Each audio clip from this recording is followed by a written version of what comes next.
Hello friends, welcome to my channel. This is CA Rakhi Agarwal. आज का हमारा टॉपिक है limits of cash transaction in 2024-25। What are the cash transaction allowed by the department in financial year 24-25? The limits of cash transaction prescribed by income tax department in 24-25. In order to avoid notices from the income tax department, the person must take care of while doing some of the cash transactions. What are the cash transactions talking about? Firstly, we will discuss the definition of person. Person means any individual, HUF, AOP, BUI, artificial judicial person, trust, company. So any person must take care while doing any cash transaction. Cash transaction, if the person do any cash transaction or any transaction that is receives or payment in cash, अगर कोई भी person cash transaction करता है other than cash means digital transaction is allowed, कि उसके लिए कोई limit prescribe नहीं है डिपार्टमेंट की तरफ से। पर अगर आप कैश ट्रांजेक्शन कर रहे हो तो limit prescribe by the department कि आप इतने लिमिट तक कैश ट्रांजेक्शन कर सकते हो। अगर आप इससे ज़्यादा आप कैश ट्रांजेक्शन करोगे तो वो डिसअलाउड हो जाएगा आपका और उसको इनकम मान के उस पर टैक्स लगा दिया जाएगा। What are the transaction covered by the department and what are their limits? कौन कौन से ट्रांजेक्शन कवर्ड किए गवर्नमेंट ने और उसका क्या लिमिट्स प्रेस्क्राइब किया गया है। रिसीव के केस में, इन केस ऑफ रिसीव, अगर कैश रिसीव कर रहे हो, अगर आप सेल कर रहे हो, कैश सेल कर रहे हो या लोन ले रहे हो इन कैश, तो उसके लिए transaction certain limits prescribe by the government, वो हम लोग डिस्कस करेंगे फर्दर। और एक्सपेंसेस के केस में, इन केस ऑफ एक्सपेंसेस, जैसे आपने कुछ गुड्स परचेज किया है, सर्विस दिया है और उसका पेमेंट आपने कैश में किया, तो कितना payment allowed by the government. Loan दे रहे हो आप किसी को तो कितना तक लिमिट तक दे सकते हो कैश में, और आप डिजिटली तो कितना भी दे सकते हो। वो क्या होता है, easily tracked by the government. अगर आप कैश ट्रांजेक्शन कर रहे हो, it is not possible to track that transaction. So उसके लिए certain limit prescribe by the government कि आप इतने लिमिट तक कैश ट्रांजेक्शन कर सकते हो। अगर आप उससे ज्यादा करते हो वो आपका डिसअलाउड हो जाएगा और उस पर नोटिस भी आ सकती है और वो आपके इनकम में एड बैक भी हो सकता है। परचेज ऑफ फिक्स एसेट, अगर आप फिक्स एसेट परचेज कर रहे हो तो वो आप कितने लिमिट तक कर सकते हो, और अगर उससे ज़्यादा करते हो, अगर आप प्रॉपर्टी के लिए टोकन अमाउंट दे रहे हो तो कितने तक कैश दे सकते हो, और अगर कोई भी एक्सपेंसेस कर रहे हो कैश में कर रहे हो तो कितने अमाउंट तक कर सकते हो। तो वही आज हम लोग डिस्कस करेंगे कि कौन कौन से ट्रांजैक्शन को कवर किया गया है कैश में और क्या उसकी लिमिट्स है, वो आज हम लोग डिस्कस करेंगे। In case of receives in cash, limits prescribe by the income tax authority. क्या लिमिट्स प्रेस्क्राइब्ड है अगर आप कैश रिसीव कर रहे हो। If a person doing cash transaction not allowed to receive more than 2 lakhs in cash, अगर कोई भी पर्सन कैश ट्रांजेक्शन कर रहा है तो 2 लाख से ज्यादा कैश नहीं रिसीव कर सकता है। कब? In an aggregate from a person in a day, total एक आदमी से इन अ सिंगल डे 2 लाख से ज्यादा वो रिसीव नहीं कर सकता है। एक सिंगल ट्रांजेक्शन वो 2 लाख से ज्यादा नहीं कर सकता है। In respect of transaction relating to one event और ओकेजन फ्रॉम अ पर्सन, अगर आप मैरिज हॉल बुक कर रहे हो और कैश पेमेंट कर रहे हो और 2 लाख से ज्यादा कैश पेमेंट कर रहे हो एक सिंगल ट्रांजेक्शन में, तो वो अलाउड नहीं होगा। This provision does not applies to, government के लिए कोई लिमिट प्रेस्क्राइब नहीं है, गवर्नमेंट कितना भी कैश ट्रांजेक्शन करे वो अलाउड है। Any banking company, post office, saving bank और cooperative bank. Transaction of the nature in section 269SS, 269SS कौन से ट्रांजेक्शन के बारे में बोलते हैं? लोन, डिपॉजिट्स, वो सब ट्रांजेक्शन अगर आप कर रहे हो तो 2 लाख का लिमिट इस पे लगेगा नहीं, इस पे सेपरेट लिमिट्स है जो हम आगे डिस्कस करेंगे। Transaction of the nature in 269ST, 269ST के ऊपर भी ये वाला लिमिट नहीं लगे, 2 लाख वाला लिमिट नहीं लगेगा। If a person doing cash transaction, अगर कोई भी person cash transaction not allowed to pay, more than 10,000 in cash। ये एक्सपेंसेस के बारे में बोल रहा है। अगर आप एक्सपेंस कर रहे हो, खर्चा कर रहे हो, और वो खर्चा जो है आपका 10,000 से ज्यादा का आप कैश पेमेंट नहीं कर सकते। एज पर सेक्शन 40A(3) बोलता है of the income tax act, if a person इनकर एन एक्सपेंडिचर, अगर कोई भी पर्सन इनकर कर रहा है एक्सपेंडिचर फॉर हिज बिजनेस और profession in respect of which payment or aggregate of the payment made in cash in a day, एक दिन में वो अगर पेमेंट कर रहा है या टोटल मिला के उसका देखा जाएगा, aggregate of the payment made in cash in a day more than 10,000, 10,000 से ज्यादा वो कैश पेमेंट नहीं कर सकता एक सिंगल डे में टोटल मिला के। 100% of such payment will be disallowed while computing taxable income.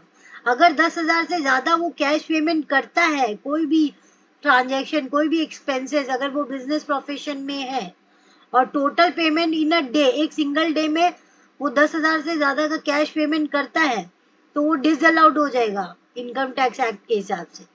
Total 100% disallowed हो जाएगा, इनकम में जाके जुड़ जाएगा और उस पर उसको टैक्स देना पड़ेगा। As per section 44AE of the income tax act, 44AE क्या बोलता है? If the payment is being made in cash, अगर आप कोई भी कैश पेमेंट कर रहे हो फॉर प्लाइंग, हायरिंग और लीजिंग ऑफ गुड्स, कैरेज, उसके लिए लिमिट्स प्रेस्क्राइब्ड है। कैश ट्रांजेक्शन का लिमिट 10,000 का नहीं है, उस ट्रांजेक्शन के लिए लिमिट्स एक्सटेंड करके 35,000 कर दिया गया। अगर आप कुछ पेमेंट कर रहे हो जो कि payment in relation to plying, hiring और लीजिंग ऑफ गुड्स कैरेज है, और वो आप कैश पेमेंट कर रहे हो, अंडर सेक्शन 44AE बोलता है of the income tax act, if the payment is made in cash for plying, hiring और leasing of goods carriage, then 35,000 instead of 10,000। 10,000 नहीं है, उसके लिए 35,000 का लिमिट प्रेस्क्राइब्ड है। 35,000 तक आप कैश ट्रांजेक्शन कर सकते हो, उससे ज्यादा आप करोगे तो डिसअलाउड हो जाएगा। Limit prescribe for payment of cash for purchase of fix asset, अगर आप फिक्स एसेट कुछ परचेज कर रहे हो और उसमें आपने कैश पेमेंट किया है, तो कैश पेमेंट आप 10,000 तक ही दे सकते हो इन अ सिंगल डे। एक दिन में अगर आप एक फिक्स एसेट परचेज कर रहे हो, उसका पेमेंट कर रहे हो, तो आप पूरा, अगर आपने ₹1,00,000 के फिक्स एसेट खरीदा है तो आप कैश ट्रांजेक्शन नहीं कर सकते, आप सिर्फ 10,000 तक कैश पेमेंट कर सकते हो, उससे ज्यादा आपको नहीं अलाउड है। Such expenditure shall not be allowed, अगर आपने 10,000 से ज्यादा पेमेंट कर दिया फिक्स एसेट के केस में, तब वो expenditure shall not be included for determining the actual cost of such asset. No depreciation benefit will be available on such capital expenditure incurred in। अगर आप कोई भी कैपिटल एक्सपेंडिचर कर रहे हो इन कैश मोर देन 10,000, तो वो जो अमाउंट आप कर रहे हो वो एक्सपेंडिचर आपका कॉस्ट का भी पार्ट नहीं बनेगा, actual cost of such asset, और उसमें आपको डेप्रिसिएशन का बेनिफिट भी नहीं मिलेगा। नाउ टेकिंग और एक्सेप्टिंग सर्टेन लोन्स और डिपॉजिट, सेक्शन 269(एस) बोलता है लोन ले रहे हो किसी से या डिपॉजिट्स ले रहे हो किसी से, so no person is permitted to accept ₹20,000 और मोर इन कैश। अगर आप कैश ट्रांजेक्शन कर रहे हो और लोन ले रहे हो किसी से या डिपॉजिट्स ले रहे हो किसी से कैश में, तो उसके लिए लिमिट प्रेस्क्राइब्ड है 20,000।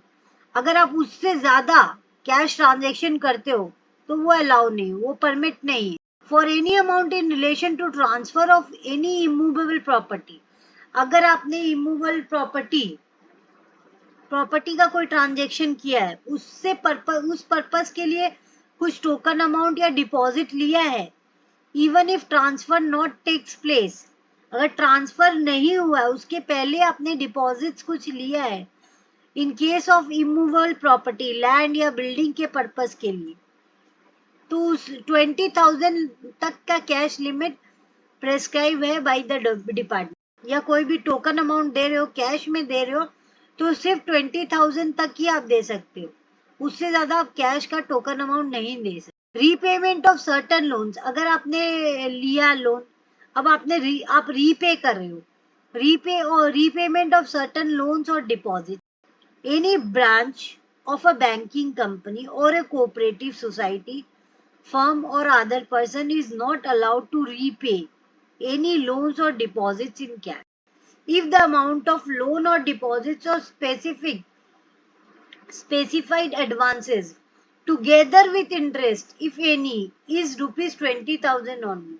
The aggregate amount of loan or deposits or specified advances held by such person, either in his own name or jointly with other person, on the date of such repayment together with interest, if any, is 20,000 or more. अगर आप repayment कर रहे हो loan का, उसके लिए भी limit है कि आप 20,000 तक का रीपे कर सकते हो कैश में, उससे ज्यादा आप कैश में रीपेमेंट नहीं कर सकते। अगर आप लोन ले रहे हो तभी भी उसके लिए लिमिट है कि आप 20,000 तक ले सकते हो कैश में, उससे ज्यादा आप नहीं ले सकते। Cash withdrawal in excess of ₹1 crore in a year from bank, अगर आप बैंक अकाउंट से कैश विड्रॉ करवा रहे हो 1 करोड़ से ज्यादा एक सिंगल ईयर में एज पर सेक्शन 194N के तहत, तो उस पर टीडीएस कटेगा @2%। तो आप 1 करोड़ से ज्यादा का अगर बैंक से ट्रांजेक्शन अलाउड है, आप कर सकते हो, लेकिन उस पर फिर टीडीएस का एप्लीकेबिलिटी भी आ जाएगा। तो cash withdrawal in excess of 1 crore in a year from bank account, TDS is required to be deducted @2%। और क्या है, डोनेशन अगर आप कर रहे हो किसी रजिस्टर्ड ट्रस्ट को या पॉलिटिकल पार्टी को, तो 2,000 तक का आप डोनेशन कर सकते हो कैश में, उससे ज्यादा अलाउड नहीं है और उससे ज्यादा आपको डिडक्शन भी नहीं मिलेगा अंडर सेक्शन 80G में।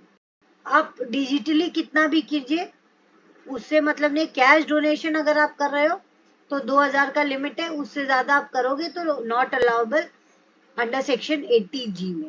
प्रीमियम ऑफ हेल्थ इंश्योरेंस, अगर आप हेल्थ इंश्योरेंस का प्रीमियम पेमेंट कर रहे हो और वो आप कैश में कर रहे हो, तो उसका जो 80D का डिडक्शन है आपको नहीं मिलेगा। 80D का डिडक्शन क्लेम करने के लिए आपको डिजिटली पेमेंट करना पड़ेगा प्रीमियम हेल्थ इंश्योरेंस का।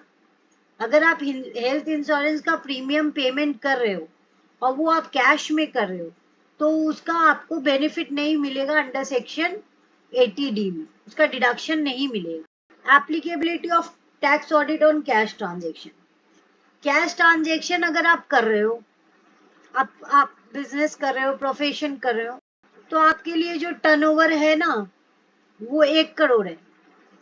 अगर आप कैश ट्रांजेक्शन करते हो तो आपको 1 करोड़, अगर आपका टर्नओवर है मोर देन 1 करोड़, आप कैरी ऑन कर रहे हो बिजनेस और आपका टर्नओवर है 1 करोड़, तो आपके ऊपर टैक्स ऑडिट लग जाएगा मोर देन 1 करोड़, क्योंकि आप कैश ट्रांजेक्शन कर रहे हो। अगर 5% से ज्यादा आपका कैश ट्रांजेक्शन होता है, रिसीप्ट और पेमेंट दोनों मिला के 5% से ज्यादा आपका कैश ट्रांजेक्शन होता है, और तब आपके लिए लिमिट है 1 करोड़ का, आपके ऊपर टैक्स ऑडिट लग जाएगा। लेकिन अगर आपका कैश ट्रांजेक्शन लेस देन 5% है ऑफ द टोटल रिसीव्स और पेमेंट, तब आपका लिमिट जो है टैक्स ऑडिट का 10 करोड़, 1 करोड़ से बढ़ा के 10 करोड़ हो गया। तब आपको 10 करोड़ पे टैक्स ऑडिट कराना पड़ेगा। नहीं तो अगर आप कैश ट्रांजेक्शन करते हो, आपका सारा कैश ट्रांजेक्शन, तो आपको 1 करोड़ पे ही, 1 करोड़ के टर्नओवर पे ही टैक्स ऑडिट करवाना पड़ेगा। How to calculate cash transaction, कैसे आप कैश ट्रांजेक्शन को कैलकुलेट करोगे? कैश रिसीप्ट आप कैसे देखोगे कि कौन कितना अमाउंट है मेरा कैश रिसीप्ट? जितना भी आपका टोटल रिसीट है जो कि आपके कैश अकाउंट में है, total of all cash receipt in cash account, जितना भी आपका टोटल कैश रिसीप्ट है इन कैश बुक, वो आप देखोगे। उसमें से कॉन्ट्रा एंट्री हटा दोगे, उसमें से जितना भी आपने कैपिटल कंट्रीब्यूशन किया है उसको हटा दोगे, उसमें से आप अमाउंट रिसीव फ्रॉम पार्टनर्स है, अगर पार्टनर से कुछ रिसीव किया आपने तो वो हटा दोगे, लेस बैंक डिपॉजिट्स रिसीव किया है तो वो हटा दोगे। वो जो नेट रिसीप्ट आएगा ना वो आपका कैश रिसीप्ट होगा। ऐसे ही आपका कैश पेमेंट का कैलकुलेशन है कि कैसे आप देखोगे total of all cash payment in cash account, कितना आपने पेमेंट किया, उसमें से आप कॉन्ट्रा एंट्री हटा दोगे, उसमें से आप कैपिटल कंट्रीब्यूशन पेड, कितना आपने कैपिटल कंट्रीब्यूशन पे किया है उसको हटा दोगे।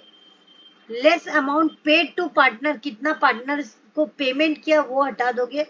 लेस बैंक विड्रॉल्स, बैंक से कितना विड्रॉ किया उसको हटा दोगे, तो नेट कैश पेमेंट आपका निकल जाएगा।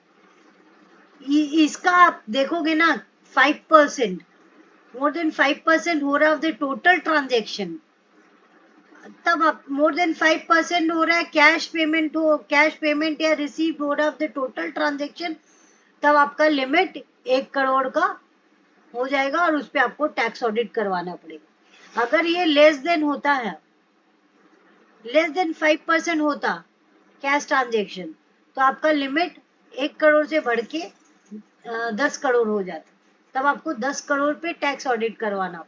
Thanking you for watching my video, please like share subscribe my channel.